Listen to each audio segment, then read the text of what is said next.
Promotional consideration paid for by the following. Kona Ice.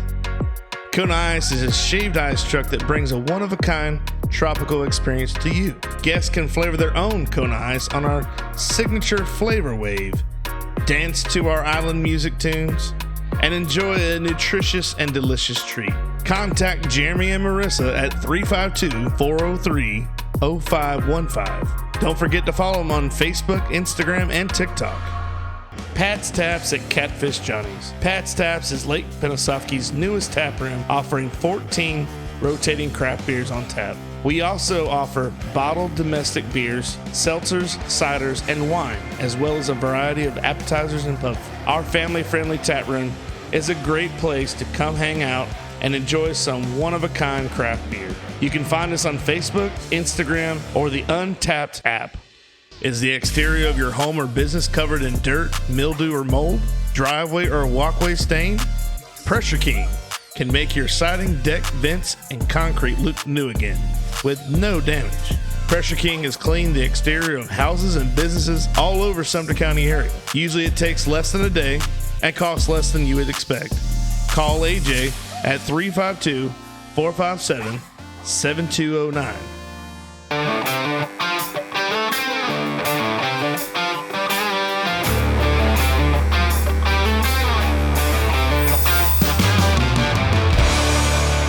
Welcome back to another edition of the Goblay Show. I'm your host, Billy Goble, and today we have a special guest. I've known this guy for a long time now, and used to watch him play t-ball with my dad as a coach and Kenny Pravat Sr.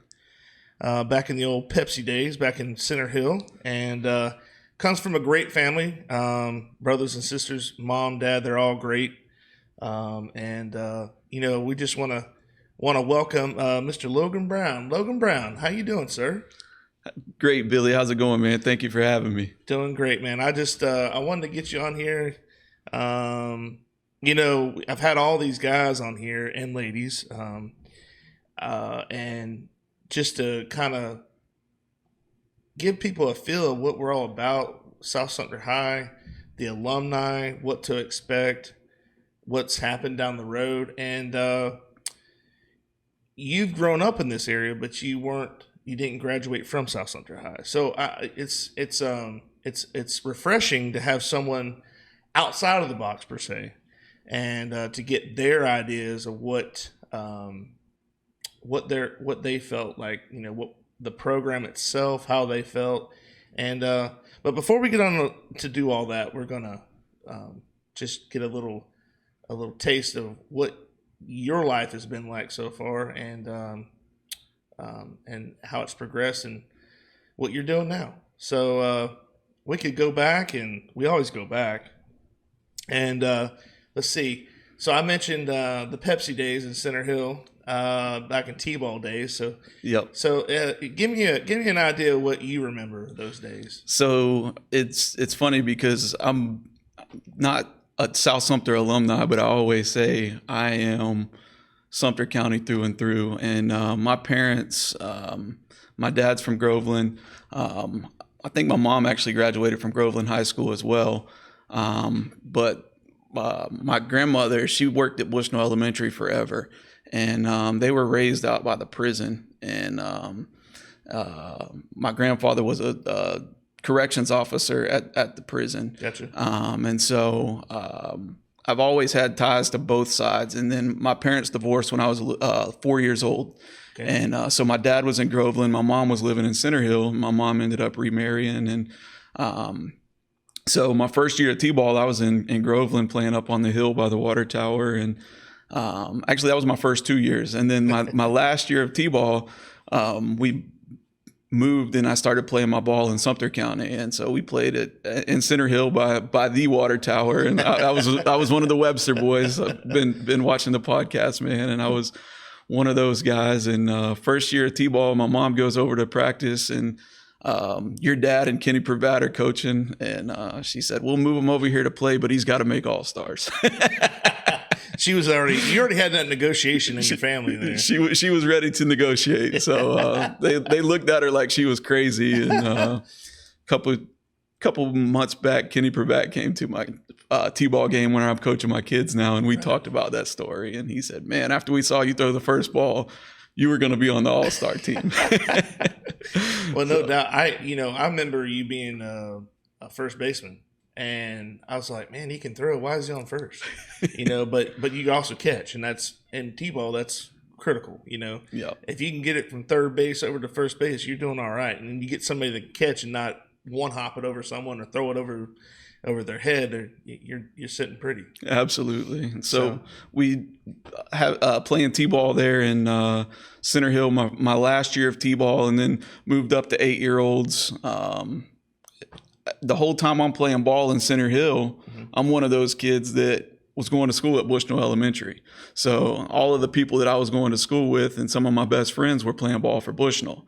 And so I'm living that rivalry every day. And Cinto talked about it, I'm like, hey, I'm a Center Hill boy. Like, and having that experience growing up, man, wouldn't trade it for the world, man. Going through Bushnell Elementary, their motto back in the day, and still might be, a great place to grow. And my first grade teacher was Miss Sherman.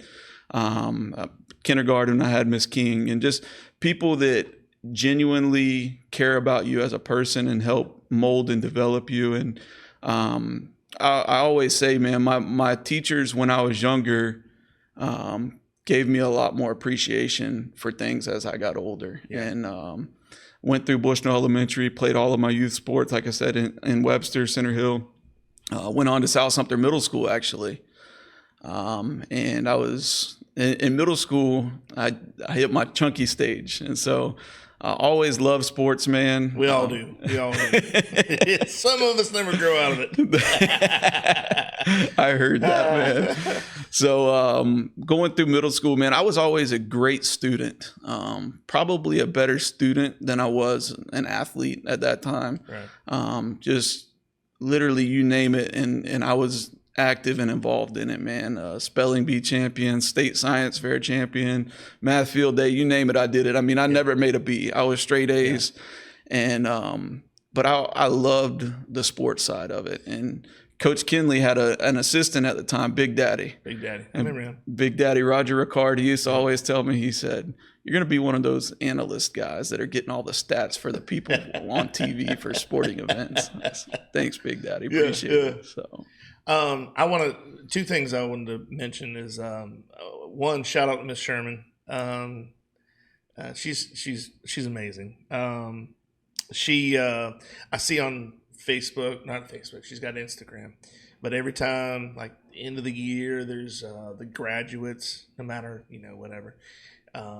She has her class photo up there of whatever year she had those kids. And it's awesome because she's still involved in those kids' lives, And I will add on to that, in that the year I graduated high school, I got a graduation card from Miss Sherman, and it was full of pictures from when I was in her first grade class. Right, and I mean, looking back and seeing Kyle King and Sean McLeod and Jared Chandler and Jawad Stevens, just the people that I grew up with. And when we're that little, man, it's just, I said, man, Miss Sherman is truly a special human being. She is, she keeps everything, and she'll remind you of things, even though there's things you don't want to remember back, like with the way you used to look or whatever, there's all these pictures and stuff, but she loves her students, Yeah.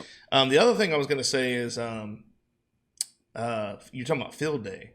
Now, I never talked about this before, but was it like field day, or was it like field day? No, it was like we where the adult ed center is up there now. Okay.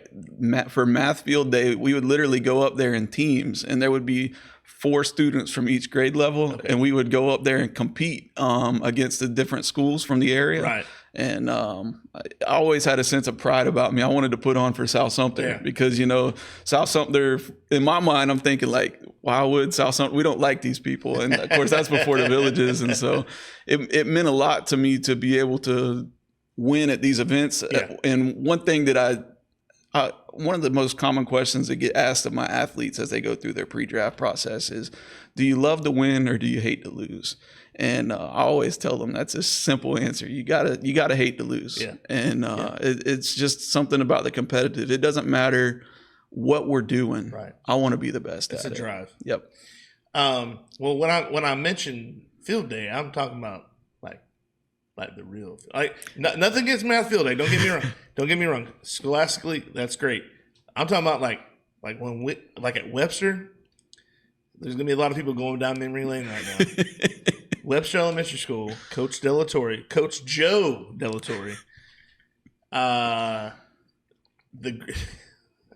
This guy looked like Magnum PI. You know, he was awesome. He would go all out, and they did. Every class represented a country. Yep. Then you did they did all those categories where like the shoe brigade or something like, you're like, what? Like, it was like a bunch of like, did someone just sit around a campfire one night and just write down a bunch of stuff that while they were, hitting the bottle, like, hey, we need a water brigade in the shoe thing. And, but those days were amazing. Those were, and you talk about competitive nature. Oh my gosh. Not only you're like, you didn't have to know anything about the country you're representing. You're like, yeah, we're Australia, and you don't even know anything about it, but you're just that competitive. You're just representing, even though you don't even know anything about that country. Yep. But I mean, he would go as far as like getting like hula hoops, spray painting the Olympic colors, and then putting them up on the backstop of the kickball area. Like with an opening ceremony. And so the next time I see Dale Gray, I'm going to have to ask him why he deprived us of this opportunity at Bushnell Elementary, because I don't recall going that crazy with our field days. Mr. Gray would probably say, well, I can't make a T out of a hula hoop. So I can't spray painted orange. Yep. No, absolutely. But yeah, those days were, I'm telling you, man, they were amazing. You had to be there. But I mean, and then we would go to like county events. Like we would compete against Wildwood, or we would compete against Bushnell. I mean, it was that, I don't remember Lake Pennsauken if they had one or not. I'm sure they did because it was an elementary school. But stuff like that. It was, you're talking about competitive nature. Yeah. I'm sure there's a ton of people right now going down memory lane right now thinking of the good old field day. And anymore when people say field day, I'm thinking field day. Right. And they're kind of like, oh, that's not what we meant. Like, oh, okay, my bad. So yeah. So you're talking about middle school. Yeah. Coach Kinley. We had him on, and I didn't really know a lot about Coach Kinley. I mean, I've worked alongside of him. I mean, we've hung out, but I never really knew his story. And then he came on, and oh my gosh, it's amazing to know, things that people have done, and like they don't really talk about as much. I'll tell you, he's a great person, and had the fortunate opportunity to work with him for several years in my adult life. That's right. I'll tell you, he's truly remarkable, and will probably go down as one of the best middle school coaches of all time. Yeah. And he wouldn't tell you that. He'll downplay it or whatever. Yeah. But I mean, what he's done with the middle school program for as long as he's done it is truly special. Well, it's a good thing to have someone there that's going to do what we do later. Yeah. And get the kids prepared. It's funny. So middle school football, and a lot of people don't know this about me because they see the type of person I am. I'm super outgoing, but man, I've struggled with anxiety disorder starting in middle school. That was the first time I really had it happen to me. And my 7th grade year, I went out for football, and it was so funny, man. In my mind, I was just so over analytical, and this is the same time. I don't remember if you remember a Minnesota Vikings offensive lineman, Corey Stringer. And he died. He died on the field. That's right. So I go out for my 7th grade football year, and I thought Bruce Wright, and then we're trying to kill us at the tryouts. I'm like, I'm not dying on this field. So we get out there, and we're running 4 quarters my 7th grade year. Yeah. I'm hanging out under the tree getting some water. Cut list comes out. Coach cut me, man. I was like, man. What the heck? So I got to thinking in my mind, like, I play baseball with all of these dudes. I can do what they're doing, but I've got to overcome this mental thing. And, I grew up in Center Hill, right around the corner. Jared Fleming was living. Yep. We would go out, man, and just play ball. And I learned a lot from Jared as a kid. Matter of fact, his mom passing away was a really, really big event in my life. She was one of my ball coaches in Webster, and we were all staying the night together in Bushnell the night that she passed away. Oh, wow. And so that had a profound impact on me. Oh, yeah. And not long after that, Justin Andrews' dad dying, and he was one of my baseball coaches. Right. And so I dealt with death and a lot of things at a young age of people that I genuinely loved and cared about and genuinely cared about me. And so I didn't really know how to overcome these things, but getting back to the middle school football, I went out my 8th grade year after spending some time. My 7th grade year, I went back out there and made the team. So Kinley cut me my 7th grade year, and I came back my 8th grade year and I made it. So well, and there's really nothing. I mean, when you're going through all that and you do get cut, you think it's something you've done, but I mean it is, but you don't see the potential. Yeah. Like you said, you come back next year. If you hadn't gotten cut, would you have worked as hard? No. I mean, everything is if you have everything given to you, absolutely, you're not going to have that chip on your shoulder. Absolutely. It definitely helped mold me. Yeah. And I wouldn't trade any of it for anything. Your Highness Morgan talks about how he talks about how he got cut by Kinley. And I mean, look what he did with his life. I mean, and it's. I know when you're in 7th grade, it's a big deal because that's all you want to do. Mm-hmm. It's like in high school. It's what you want to do, what you want to focus on, and then when it don't work out, you've got that, like you said, that chip on your shoulder, and you're like, and then you go, what did I do wrong? In middle school, sports is the first time that you have a real coach that's not a parent. Right. And so you're like, man, what's different? Because growing up playing youth sports, a lot of times you're being told how good you are. Yep. And you haven't truly been coached outside. I mean, yeah, there's great dads that are coaches and things like that, and I'm not discounting that, but there's a difference in a coach that has no ties to you and it's a completely independent opinion. Absolutely. And absolutely. And so there's a big difference in that. And so you can get in your thoughts and feelings, but it's how you respond. And one of my mentors in the professional world, he always says life is 10% what happens, but 90% how you respond to it. Absolutely. And that's something that I try to apply, and it took me a little bit of learning to get there. But well, I mean, I think you have to go through those things in order to learn. I mean, like you said, if everything was just handed to you and your life is handed to you on a sheet and it says this is what's going to happen, do you really appreciate? Do you enjoy the journey? Yep. Do you enjoy the process of doing all that? Yep. I mean, you kind of take it for granted. Yep. There's a lot of athletes out there that they know they're good, and it's one of those things. I always think of that movie Friday Night Lights when Boobie Miles, when he knew he was good. Yep. But he knew he was good, too good for his own. Like he outsmarted himself. Yep.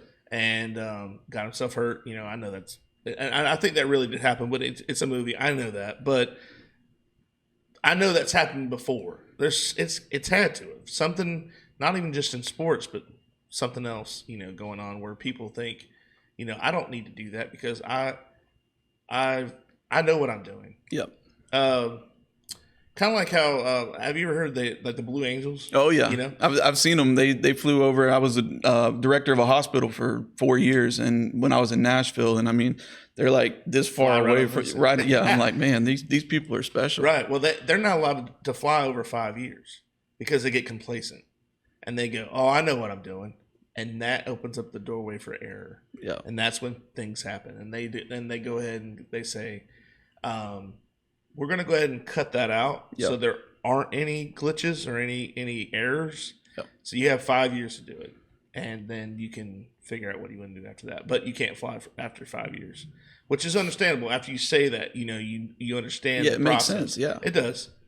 So, so how was middle school football? It was good, Since man. you made the team. So I'll tell you, that's when you realize, man, like this ain't youth league ball, and that's when you're going. So my age group was the Kendall Smiths, the Tarn Freemans. I was 07 graduate, so. Right. Man, I'll tell you, and Tarn's gonna laugh because I see Tarn a lot still. And the first time I was playing Scout Team D, and he came out of the backfield and he hit me probably harder than I've ever been hit in my life to this day. Like, damn, man, do I really want to keep playing football? Like, there's the memes that go around and it says, hey, a new basketball player was created today after somebody gets destroyed. I said, man, I might just have to stick to baseball because this contact is serious. Funny story about that. Kendall Smith, my brother, remembers that he got hit by Kendall and deviated his septum. And I don't know how that's possible, but it happened. He's like, years later, the Air Force fixed it for him. But he was one thing that I always thought about. I'm like, because Kendall and Lily, even in middle school, they were just different, and I mean, just. Yeah. Different. And I was like, I wonder what would happen if you put one at one goal line and another at the other goal line and just told them to meet at midfield. Just like two trains. It would just, I mean, they were truly different even in middle school. Yeah. So then you made a change. Did you at least go to South Sumter High at all? Or? No. So it's funny, at the end of my 8th grade year, my sister was going into her senior year at South Sumter. Okay. And so I was going to be a freshman. She was going to be a senior, but we lived on Tuscaloosa Road. And so I was technically living in Lake County. And I said, man, do I want to go to Sumter County or do I want to start fresh? And for me, and this is going to sound crazy as a 9th grader, baseball was my deciding factor to go to South Lake. And Alan Shirley and whoever was coaching at the time at South Sumter's probably like, oh my gosh, are you serious? But I mean, in my perception, South Sumter's a football school, and South Lake had just had a couple of guys drafted out of the major league draft. And I said, man, I really want to go over there and have my opportunity. And I went to South Lake. Me and my sister are living in the same house. I'm going to South Lake. She's going to South Sumter. And oh wow, yeah. And so it's like. I went there, I made the varsity baseball team my freshman year and started, lettered all 4 years, made some really good relationships.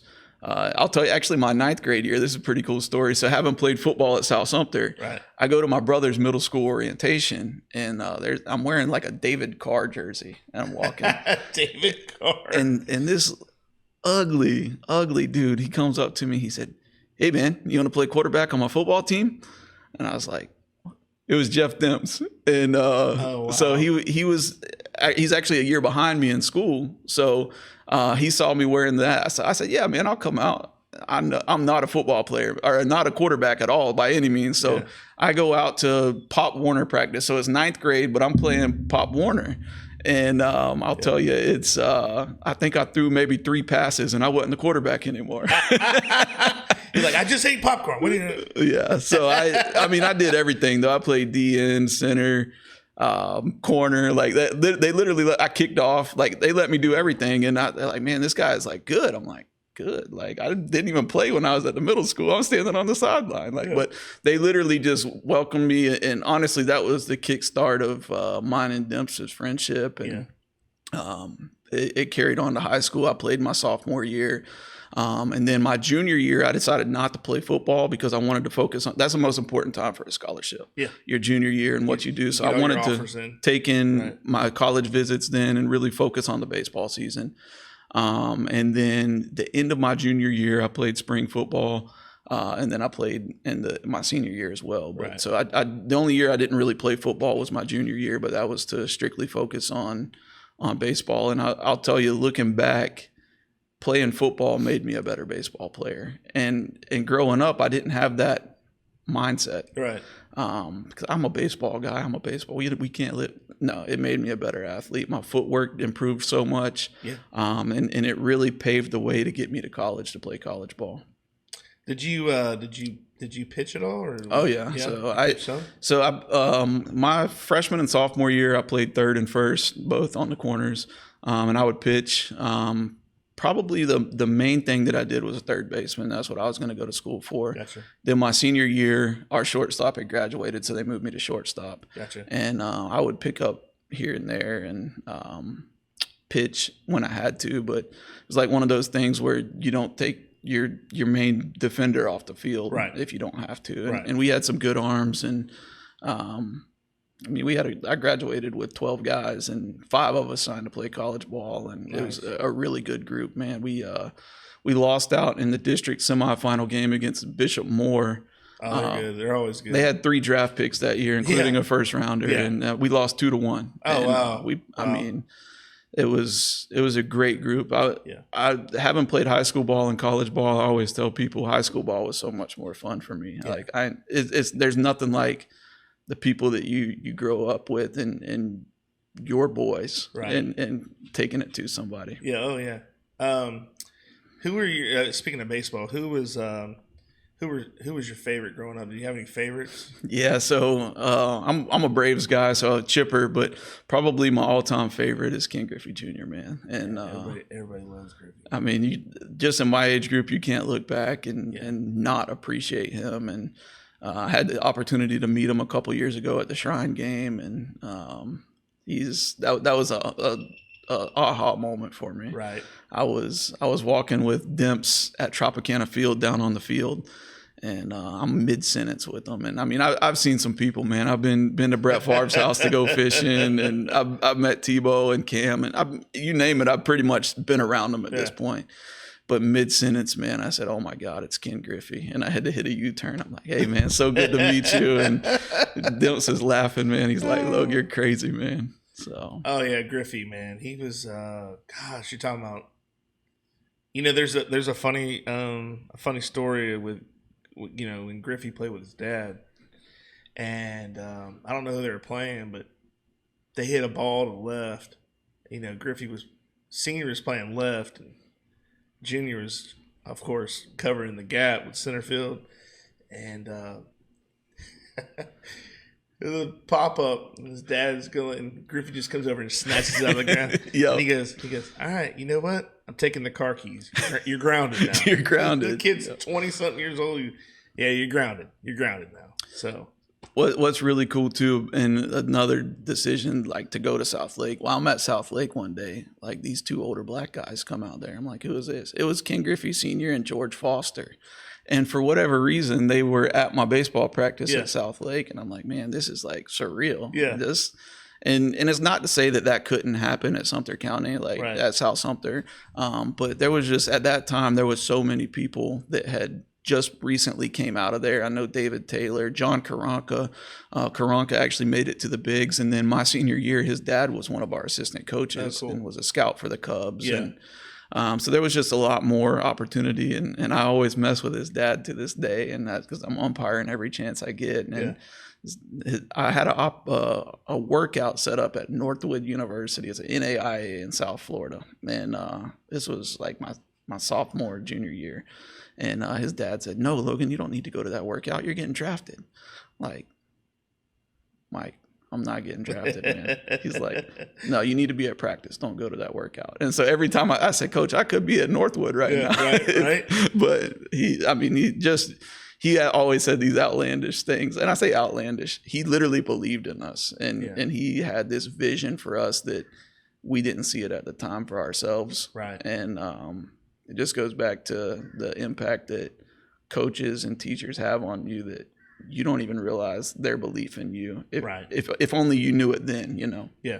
Promotional consideration paid for by the following. Catfish Johnny's Restaurant, serving the Lake Pennsauken and surrounding areas since 1990. For the last 33 years, we have strived to serve great food at great prices and a friendly, casual atmosphere.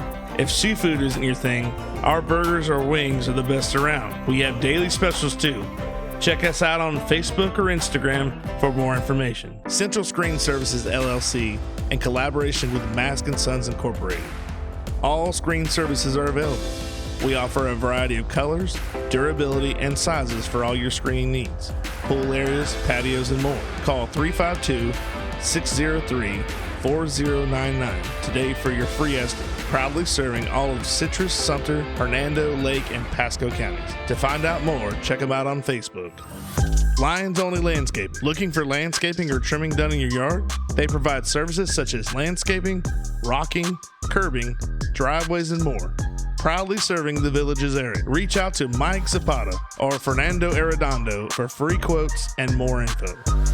Duto Realty is a homegrown business with an eye for getting the job done right. From football games to Sunday school and everything in between, these ladies care about our community and the people in it. Helping buyers and sellers in all of Florida with all types of transactions, including residential, commercial, farm, or vacant land. They do it all. They even offer auction services and sellouts to always get the job done right. I think that's like our coaching staff at South Sumter. They tell the kids, guys, we're not doing anything that's going to make you look bad. Yeah. If we tell you to do, like, you're going to be here or there, or this is what you should do, we're not doing that to embarrass you. We're doing that to help you. And I know that some kids think of it as a punishment, or they're picking on me, or blah, blah, blah. And that's not the case. They've seen enough to know that this is what's good for you. You need to do it. Just like a parent. Yep. You know, they teach, they treat the kids as if they're their own. And I'll tell you, there's so much truth to that. And if you're not used to being coached, high school sports probably isn't for you. Yeah. If you're going to sit there and complain about it with your friends, the biggest opportunity for growth with high school kids is how they respond to coaching. If you're going to be one of those guys that goes and questions everything that the coaches does to your friends behind your back, that's what ends up killing programs. Right. And one thing that my mentor told me while I was in college, he said, have you ever noticed the complainers always eat lunch together? And I was like, man, that is so true. So true, man. Wow. Like the complainers always eat lunch together. And so if somebody has a vision for you and they've been there and done that and can be that guide for you, trust it. Even when it's hard to, it's important for these young guys to trust that vision. And absolutely. I mean, your coaches have been there long before you ever have. Oh, yeah. And it doesn't matter what mom or dad's saying at home. There's a reason for it. And it's important to understand that they're there not only to develop a program, but to make you the best possible version of yourself. Right. So, having said you went to college, so where'd you go to college? I ended up signing and playing at Division II West Virginia Wesleyan. Okay. And I played baseball there my freshman year. How was that? It was a tough time for me in my personal life, man. So right before I went to college, I've always had the anxiety going on. Right. And that was the first time that I was prescribed prescription medication for it. I can remember being on the high school baseball field at Leesburg High School, and my anxiety was so overwhelming that I couldn't even swallow my own spit because I thought I was going to choke. Wow. And it was just the end of my senior year. It was really starting to get to me. And so going into college, I said, man, I'm going to be 1,000 miles from home. I need to get something. So started taking prescription medication for the first time. Of course, you go to college, you start drinking for the first time or a lot with your boys. Right. And so I'm mixing medications and alcohol. And it was, like I said, it was a trying time for me personally. A lot of people don't know this, but I do not hide from it. I share it to anybody who asks. My sophomore year of college, went to a fraternity house with a couple of my friends. My boy's like, I can't go there, man. Like the frat brother. I said, man, you're with me, bro. You're good. Yeah. And they start getting into it halfway through, and I'm completely sober, man, like completely sober. I step in between to break up the fight, and tell you what, man. So I had just gotten, it was Jeff Demp's first year at Florida, and his family had gotten these all white gator hats, and they were embroidered Demps on the back, and it was for family and close friends. So I was wearing that, and so I stepped in, and the dude knocked my hat off onto the frat house floor. And dude, I acted like I was picking that hat up, and I just rocked him, and he fell back on a table like this, and he was stuck. And I was like, oh my God, they killed this guy. Yeah, you did. So this was on a Saturday night. Monday night, I'm in my now wife's dorm room, and I get a call from a random number, and I'm like, who is this? They said, this is the Buchanan Police Department. We have a warrant out for your arrest. Where are you? I said, do your job and come find me. Click. So I'm in a girl's dorm. I don't think they're going to find me. Yeah.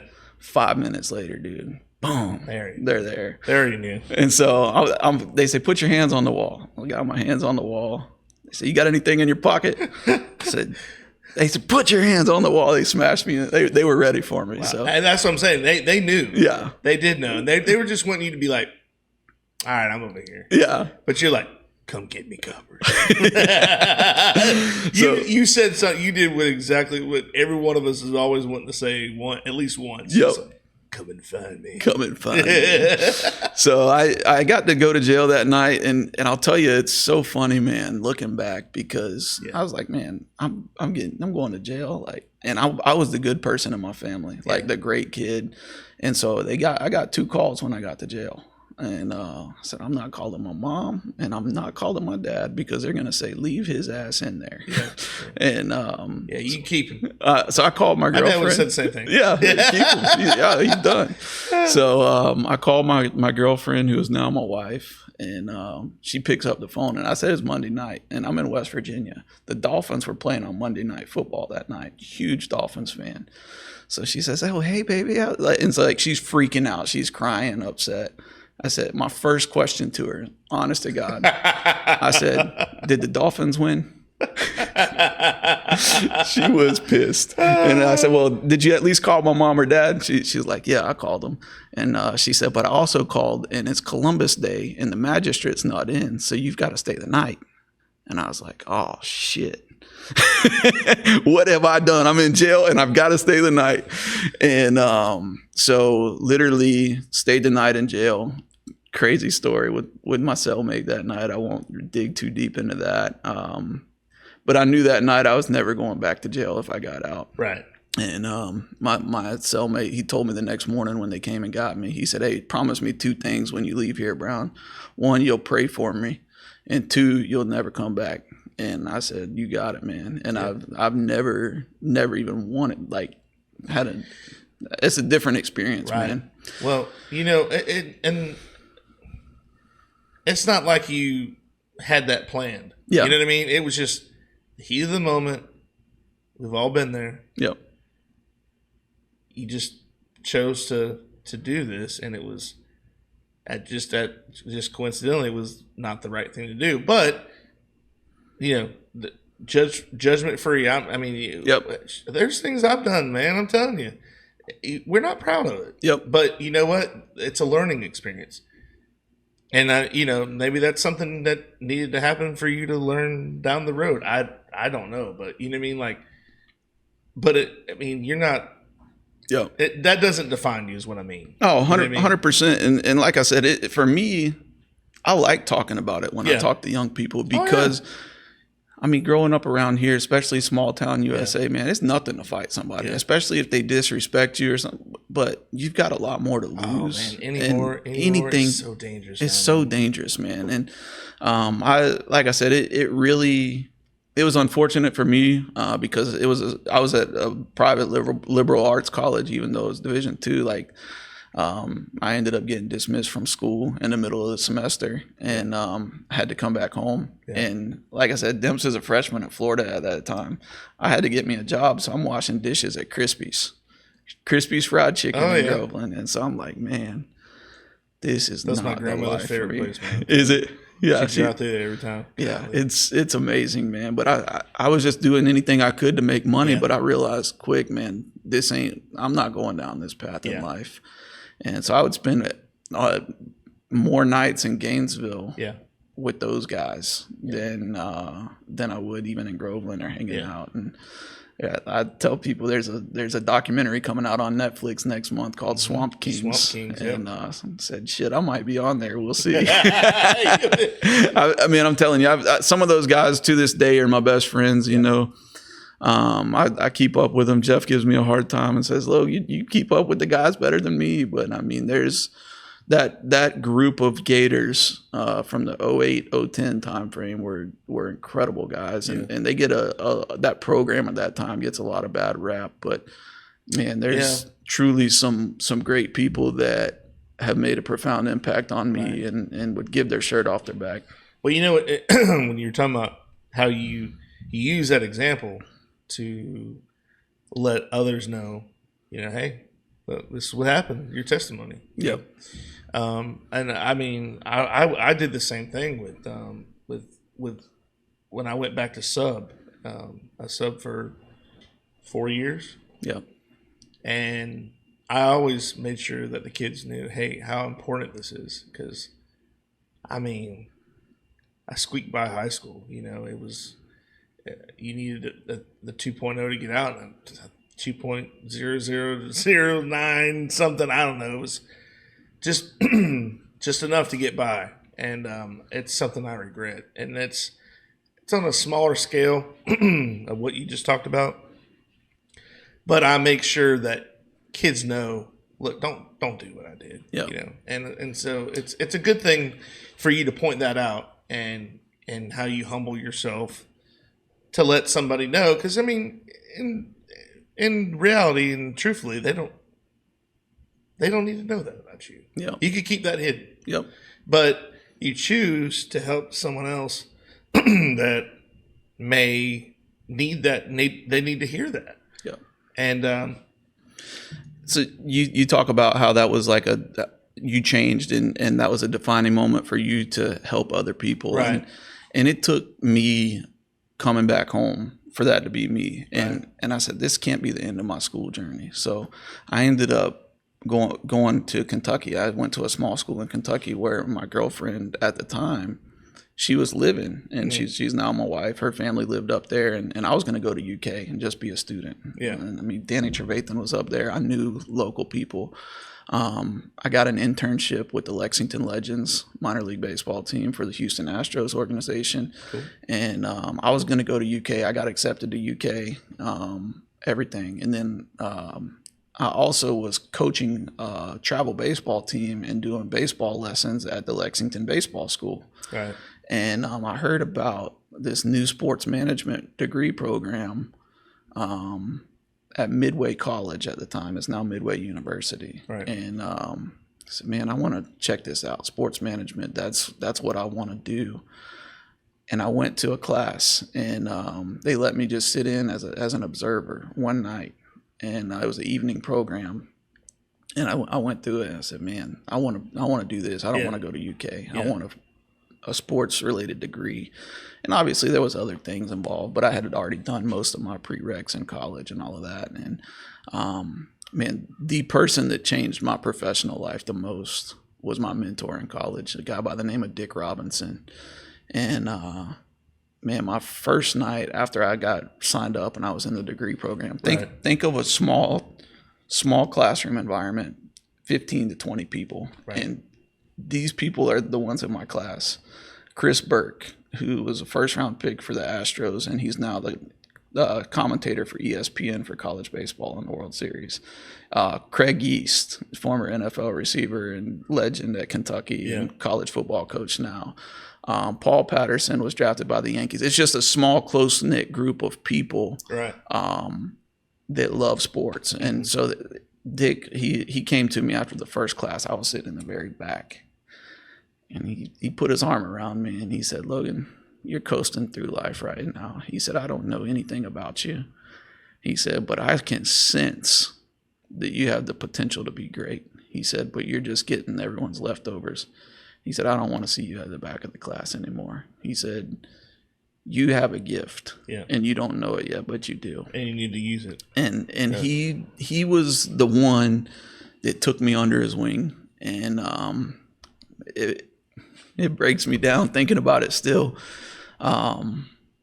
He was trying to get me on a full-time job with the Legends. He had wrote me this nice recommendation letter, and I got it in the mail the day that he passed away. Oh, man. And it totally gutted me. But he had actually introduced me to a sports agent out of Mississippi. Brett, he had Brett Favre for his entire career. The agent's name is Bus Cook. And he said, Logan, if you're serious about becoming an agent, I want you to meet this guy. And I said, okay.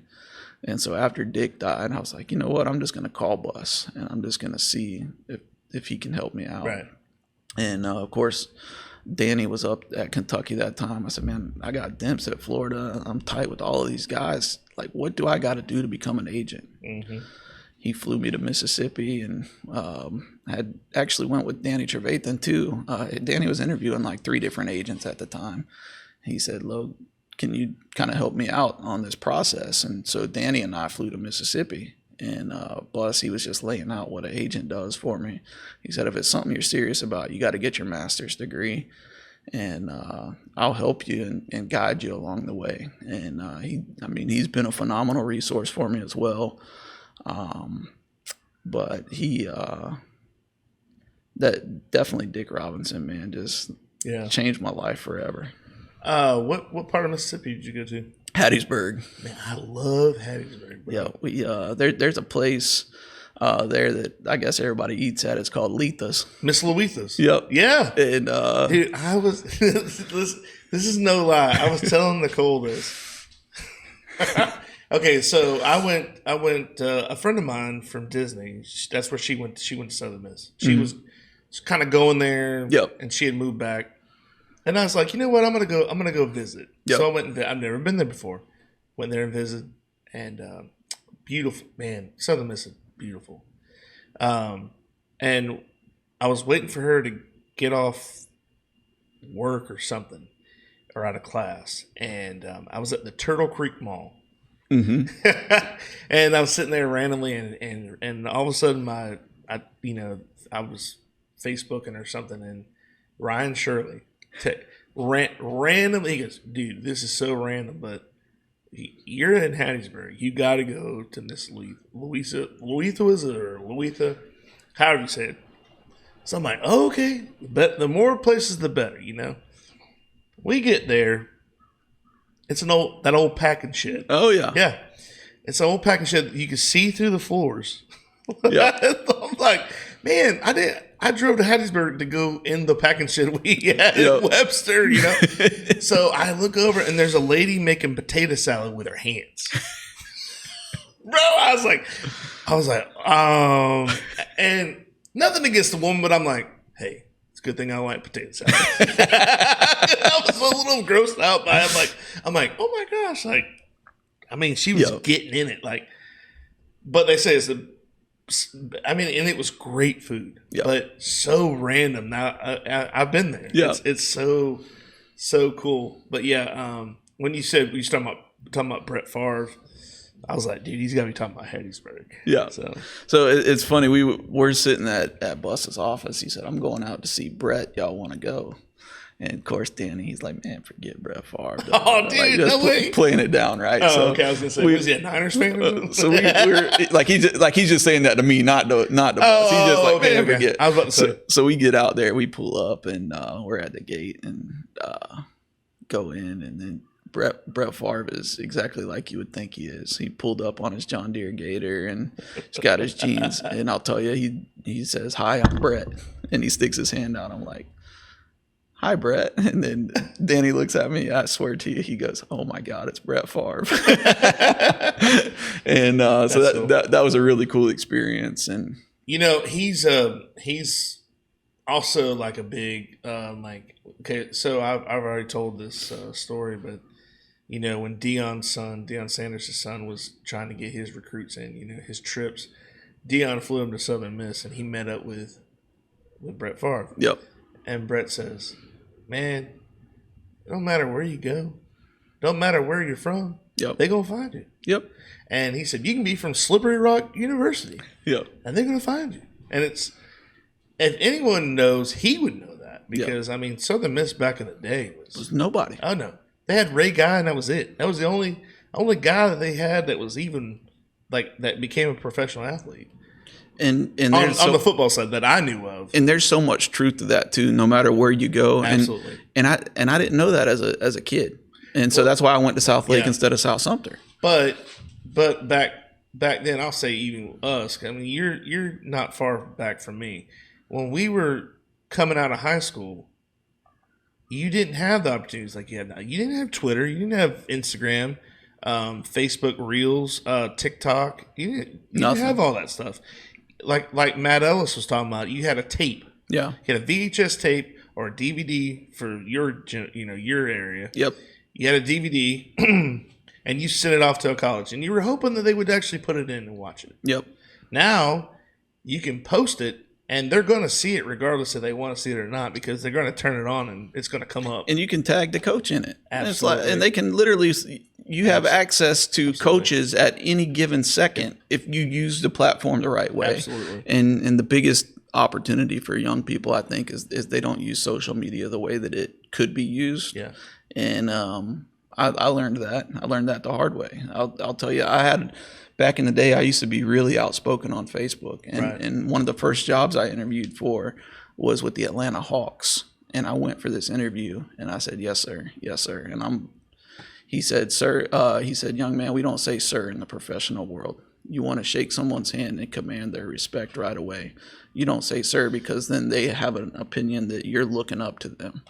And I said, man, I don't want to work for this company. Yeah. And so I go on Facebook as I leave the interview, and I got a private page, or so I thought. I said, man, I just interviewed with the Hawks. We don't say sir. We don't say ma'am. This ain't it for me. And 2 days later, I got an email from the guy that interviewed me, and he said, it's probably not a good idea to bash a potential employer on social media. And I was like, and he sent me a screenshot of my stuff from a private page. And I'm like, damn, like, this is really, really crazy. Yeah. If you're not careful with what you put out there, people are going to find it, whether you think it's private or not. Like there is some serious repercussions to be had from this. Now, don't get me wrong. No doubt is it easier to let off steam by texting something. There are things that happen now. Yeah. That I want to post about, but I don't, because I know that people might take it the wrong way. Yeah. They don't see it like I see it. They take it out of context, and then I've got to explain myself. And that's the last. You should never have to explain yourself. Yeah. That's how you feel. That's how you feel. I'm not saying you deliberately hurt people's feelings or go out of your way to ruin someone's job, life, whatever, relationship, whatever. That's a different story. But the way you feel is the way you feel. If everybody wants people to feel like they want to be recognized, and this is how I feel, then you should respect the other way that someone else feels. Yep. Regardless of what they believe or whatever. Yep. I mean, even just like, without going into too much detail, but like just religion. If you post something about, then someone's going to say, well, I don't like that. Well, I really didn't post it because of you, and I wasn't aiming it at you. This is how I felt. Yeah. Stuff like that. You know what I mean? It's like it can be overwhelming. So for me, and I've gotten a lot better. Yeah. And I say better because I don't think that you should be judged for how you feel politically or religiously. Absolutely. But in the way that this world is moving, you are. Yeah. And small town, genuinely good core values are frowned upon in a lot of cases. And I love politics, and I'm passionate about them. I'm passionate about where I stand, but I realize that posting on social media isn't changing anyone's opinion. It doesn't change it, and you're not getting it. You're not going and people look at you and judge you based off of what you post, and they're like, "Oh, At the end of the day, it's just how I feel. Right. I'm not trying to tell you to feel that way. Absolutely. And I'm not saying my way is right and your way is wrong, because somewhere in the middle is probably the truth. Right. But the way that people have turned, oh, he don't agree with me, to making you out to be a bad person, and a lot of it's probably Donald Trump's fault. I mean, he was so extreme from what the establishment was used to, that now they're like, oh, you like Trump, you're a bad person. No, like, I disagree with him more than what's going on here. Right. And so just because you're visions align with what someone else does or says, doesn't mean that you're like that person. Right. That just means that you have a higher thought pattern for what they think than someone else. It doesn't mean that that's who you are. And at the end of the day, if we can just remember we're all people, right, and respect each other's views, whether you like them or not. Yeah. And I mean, it is what it is. I always post ELE, everybody love everybody. Yeah. And that I mean that. I really do. I mean, because you think about it, it's something so simple that, you know, if you take care of yourself and I take care of myself, then we got no problems. Yep. But when you try to tell me how to do what you want me to do, yep, and I do the opposite, all we're doing is just friction. It's just, but you know, it is what it is. Yep. People are gonna be people. Yep. And so, but you know, in the sporting world, it's getting to where, you know, you just have to be careful as well, because you never know what, you know, like you said, you got a private page that you thought was private. Yep. And someone's going to find it. And then they're going to hold it out for 15 years and be like, hey, you remember that when you said this? Oh, it happens all the time. It's cancel culture, man. It's like, hey, what can we do if this guy's doing good? How can we screw him up? Yep. And everybody don't want to see you win. Well, you know, and I'm glad you said that, because that's what I loved about Tim Tebow. Everybody, I don't want to say everybody because it's not everybody, but there were people who wanted to see him fail.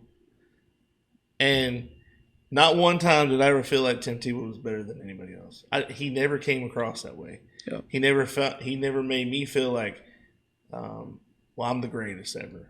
Yep. Now, I mean, there were some times where I'm like, dude, he's a great quarterback. And there's still an argument for me that I think he's one of the greatest quarterbacks of college football of all time. He is the greatest. I agree with that, but for argument's sake, I know that. Yeah. But there might be another person or two that could compete. You know, you got to go. Yeah. People have the misconception of greatest of all time anymore. They'll see somebody and the guy that just won the NBA playoffs or the finals from the Nuggets. Luka. He's the GOAT. Yeah. Okay. Yeah, he's great, but he's not the GOAT. Yeah. He's not the greatest of all time. Yeah. You don't even know what you're talking about. Yeah. Yeah. I mean, and in a team sport, it's hard to single out one person. Mm-hmm. But Tim Tebow, I'm telling you, man, he's never given me any kind of feeling or way to think he's, people are like, well, I don't know why they're just sort of down on him about it. You know, he was trying to do good. Yeah. And it means you're talking about that documentary. They'll probably have that on there where they called him the preacher. Yeah. And I mean, he was just trying to do good. And it's like people frown upon that. They're like, can't stand that guy. Yeah. Why? I don't know. I just can't stand him. I say I love it, but I hate it when I hate it when they do that. Yeah. Why do you hate somebody? I don't know. Just hate them. How can you hate someone that you don't know? And that's what I always don't have a reason. Correct. And it frustrates me to no end, but that's the society we live in. And people don't like me. Yeah. They say, oh, I don't. Do you know me? Have you ever had the chance to actually have and if you've met me and you don't like me, then that's fine. I probably don't like you either. Yeah, I probably don't like you either. It's okay. Yeah. Well, that's like it. This is the way I live my life. I give everybody. People say you have to earn respect. I give everybody respect because that's what they want. Yep. But once they take that away from me, then it's hard to get it back. Yep. Then they have to earn it. Yep. But I don't want to. It's like shame. Fool me once, shame on me. Yeah. Twice, whatever. It's one of those things where you gotta. I don't know. It's just me. Yeah. I mean, and I'm a pretty good judge of character. I mean, I've had some times where I'm like, oh, I really didn't. I thought I knew that person really well, and it backfired on me. Yeah. But that's only happened a few times. Majority of the time, pretty good judge of character. Yep. So it's just one of those things. But so you went to Brett Favre's house. He was cool. Great person. Great. See, I see him as like he's one of those guys. Even though I always rooted against him, he's the kind of guy you'd want to meet because he's a genuine guy. He's a down to earth. He literally says, "Hi, I'm Brett." Like, I know who you are, man. Like, you don't, no introduction necessary. Not to have someone call me, it's Mr. Favre. Yeah. I'm Brett Favre. I'm Brett. And that goes to show you his true character, how he is. I hate to see athletes or entertainment people in the limelight that have this conception about themselves that where they look nice or they're genuine people. Then you meet them in real life, you're like, oh my God, you're nothing like I imagined. Probably the worst human being that is an athlete that I've met. I won't say their name because they're within an hour of here. Oh yeah. NFL Hall of Famer. And I think I already know. He and I almost came to blows in New York, and he would have whooped my ass. There's no doubt about it. But I wasn't gonna sit here and be talked down to and disrespected the way that he was making himself out to be. Yeah. And it was truly disgusting. What college did you go to? Can't tell you. Can't tell you. I think it's in the state of Florida, though. I think I already know. I think when you said that, I think I already know because I have, and it's not that from what I've seen on television, but I've witnessed something if it's the same guy. It has to be. I've witnessed his behavior at training camp one time. Yeah. And it was like. Probably a training camp not too far from here. Yeah. Yeah, same guy. Yep. So that's funny because that's not just one opinion. That's two. And after that, it's been like, dude, what are you doing? Yeah.